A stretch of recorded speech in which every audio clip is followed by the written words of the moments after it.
everyone. So we are going to start a new assignment today. This, of course, after you get everything turned in for the Framer lessons assignment from last week. But so this one's called Dark Patterns. And in this assignment, we're going to research and examine sort of the dark side of user experience design. There's a bunch of reading that we need to do. There's a podcast to listen to. The two big chunks of reading that I want you guys to do are the Dark Patterns website. There's a video, go through this. The types of dark patterns, there's a big nice list here. Read about those. There's also the dark side of UX design here. Dark patterns, uxp.com, so you can check these out. This is perhaps a bit better than the original Dark Patterns website. If you see here, that this just has a nice list of it, and it does have a link to it, and kind of will show you sort of examples of it. But this one's a little more concise and talks a little bit more about it. There's going to be some overlap. There'll be definitely some things that aren't included over here. This is more like a top-down nagging, obstruction, sneaking, interface, interference, and forced actions. And these are like definite specific examples. So mixing the two websites, I want you to pick 6 of the patterns mentioned and design an app that showcases these. Some minimums that we need to worry about here: you should have at least 6 screens or pages to your app. That's 1 per pattern. And think of this more as informational. So you need to show an example of the pattern, you should label it, give a description of it, etc. It's not, I want you to try to do the best you can at kind of designing these things, and you will probably use more than 6. I'm going to say it's a good guess that you will use more than 6 pages. When you're doing this, pay attention to the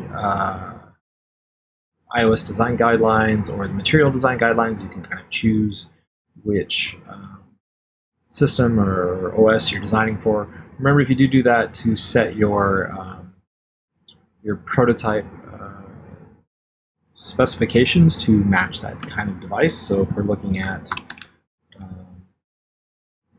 beta, Framer here, I'll start the tour, X out of it. Oh, here's a dark pattern. Let me X out. Anyway, so if I start a draft here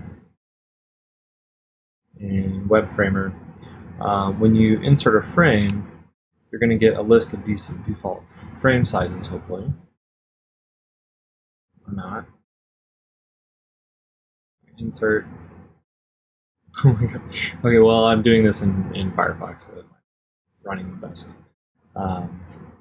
Anyway, when you insert a frame, there's going to be a list of different sizes for different devices. If you don't see that in the beta for some reason, you can just look them up. I would go with kind of like iOS, you're going to have very specific ones. Maybe go with like the most current phone or like a generation back. But with material design for Android, there are so many different devices. Just something like most common Android device screen size. And what you're looking for is this pixels. So 720 by 1280 is the most common mobile screen resolution from a few years ago. You could go with that, I suppose. Then you get a country, it differs. So it looks like 750 by 1334 is the most common, followed closely by 1080 by 1920. So either of these would work. Yeah, it's pretty much the same here. It looks like your 750 by 1334 is going to be pretty common. No, not in the Ukraine apparently. Anyway, so pick one of those. Manually set your frame sizes to that. And just design with that in mind. Okay, because I will be, for this assignment, I'll be grading the interface design as well as the experience design. Okay, so I'm going to be grading how it looks in addition to how well it performs and behaves and gets across the messages. So for submission for the draft, the same as the lessons.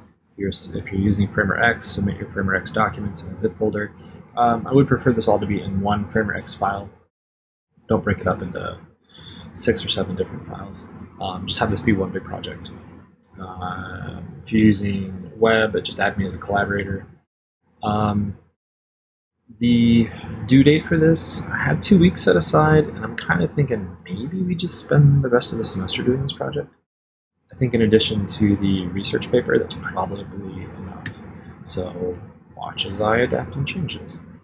This is going to be the last thing we do. So let me change the due date here. So on the 6th, which would be like the last Wednesday we meet at midnight, is when the draft. That's when the final version is going to be due, actually. You know what? Let me go back here.